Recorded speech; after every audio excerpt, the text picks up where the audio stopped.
அனைவருக்கும் வணக்கம். TNPSC group 4 2025 இன்னைக்கு பார்க்க போறது பார்ட் 2. தனி வட்டி. அசல் ரூபாய் 15,000க்கு 10% ஆண்டு வட்டி விகிதத்தில் 3 ஆண்டுகளுக்கு கிடைக்கும் மொத்த தொகை எவ்வளவுன்னு கேட்கிறாங்க. அப்ப நமக்கு பாத்தீங்கன்னா மொத்த தொகை இதுதான் ஐடென்டிஃபை பண்ணணும். மொத்த தொகை பாருங்க. மொத்த தொகை ஃபார்முலா தெரியுமா? மொத்த தொகை. மொத்த தொகைன்னா என்ன? அசல் கூட்டல் தனி வட்டி. அசல் கூட்டல் தனி வட்டி. அப்ப பாருங்க, நமக்கு தனி வட்டிக்கு ஃபார்முலா தெரியுமா? SI is equal to PNR divided by 100. P என்பது என்ன? P என்பது அசல். இங்க பாருங்க, அசல் 15,000 போட்டுக்கலாமா? அடுத்தது ஃபார்முலா என்னது? P அப்புறம் என்ன இருக்கு? N.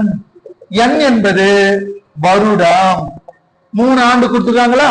அப்ப 3 அண்டர்லைன் பண்ணிக்கங்க. 3. R என்பது வட்டி விகிதம். R என்பது வட்டி விகிதம் 10%. ரைட்டா? சரி, இப்ப பாருங்க.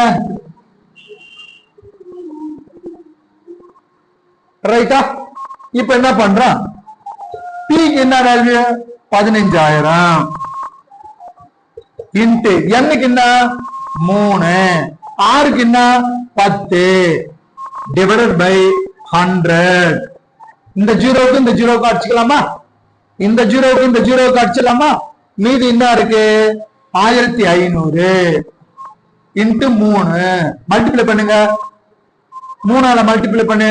3 இன்டு 0 0. 3 இன்டு 0 0. 3 5 15க்கு 5 மீதி 1. 1 3 3 1 4. அப்ப SI is equal to 4500. ஓகேவா? இப்ப நமக்கு என்ன கேட்டுக்கிறாங்க? மொத்த தொகை. இங்க போடுறோம்.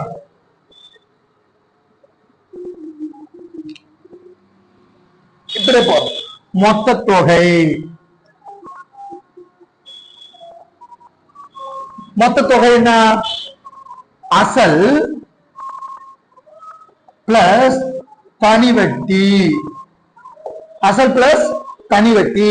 அசல் எவ்வளவு? 15,000 பிளஸ் தனி வட்டி எவ்வளவு கண்டுபிடிச்சீங்க? SI தனி வட்டி 4500. இப்ப கூட்டி பாருங்க. 15,000 ஒரு 4500 5 9 19,500. அப்ப 19,500 ரூபாய் சிம்பிள்ல கொடுத்துறானா? அதை அப்படியே போட்டுங்க. 19,500 ஆன்சர். அவ்வளவுதான். ரைட்டுங்களா? இப்ப ஒண்ணு இல்ல.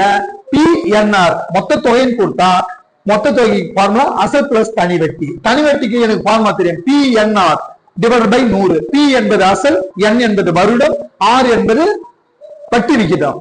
அசலுக்கு 15,000 போட்டுட்டு N-க்கு 3 வருஷத்தை போட்டுட்டீங்க, R-க்கு 10% போட்டீங்க. Divided by 100. இந்த ஜீரோக்கு இந்த ஜீரோக்கு அடிச்சிட்டான். இந்த ஜீரோக்கு இந்த ஜீரோக்கு அடிச்சிட்டான். மீதி 1500. இந்த 3ஆல மல்டிப்ளை பண்ணா 4500. இந்த 4500 அசல் கூட்டிட்டா 19,500. நன்றி, வணக்கம்.